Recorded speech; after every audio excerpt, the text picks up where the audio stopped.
Hey guys. Okay, so this week's video is definitely going to be one of those do as I say and not as I do kind of situations, because I know I'm 100% guilty of using this phrase in the past, in particular in like email communication when I'm under a time crunch and I'm trying to rush out my response.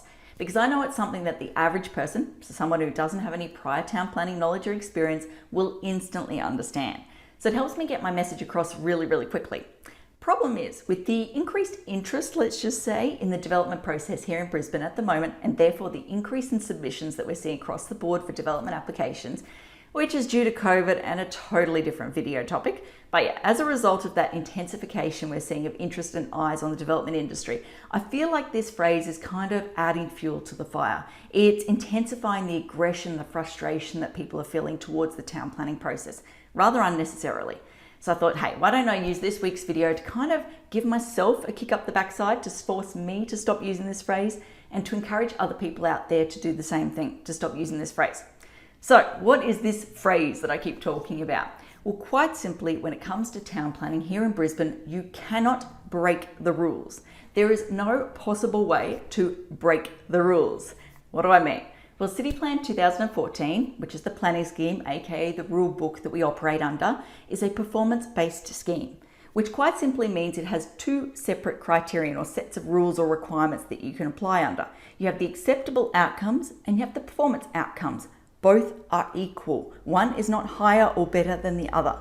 So the acceptable outcomes are kind of like, I refer to them as black and white, quantitative, fixed stuff most of the time. So they might be things like you must not exceed 9.5 meters in height, or you must be a minimum of 1 meter off the side boundary. The corresponding performance outcomes are more subjective intent-based statements.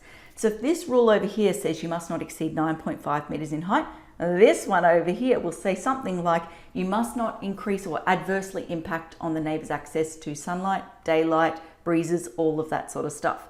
Now, people naturally always preference the acceptable outcomes because it's black and white. You can instantly work out, do you tick the box or do you not tick the box? However, if you don't tick that box, it's not like you're breaking the rules. You just simply slide sideways and say, I would like to seek approval under this criterion over here.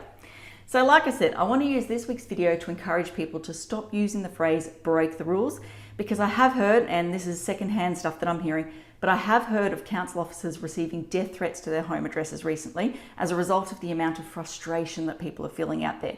Ain't nobody got time for that. Like, no, that should not be happening.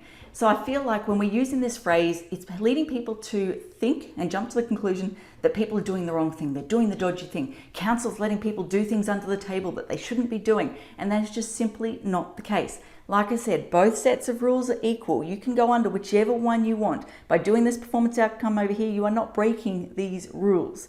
So yeah, I want to get that message across and hopefully do my bit to dampen the fire a little bit, allow people to have more informed and constructive and productive conversations about town planning and how it operates here in Brisbane.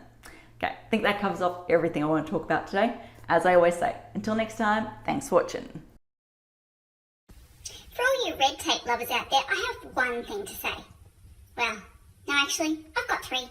Number one, the advice provided in these videos is general in nature. It's not site-specific. You would be a silly Billy to go and make financial decisions based on this advice without first checking with the town planner. Don't be a silly Billy. Number two, Brisbane town planning is in no way linked to Brisbane City Council.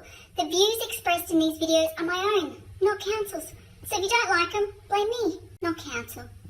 Number three, what was my number three? Oh yeah, the views expressed in these videos are accurate at the time of recording. If you're watching this video back 10 years from now, the views may not be so accurate. That's all.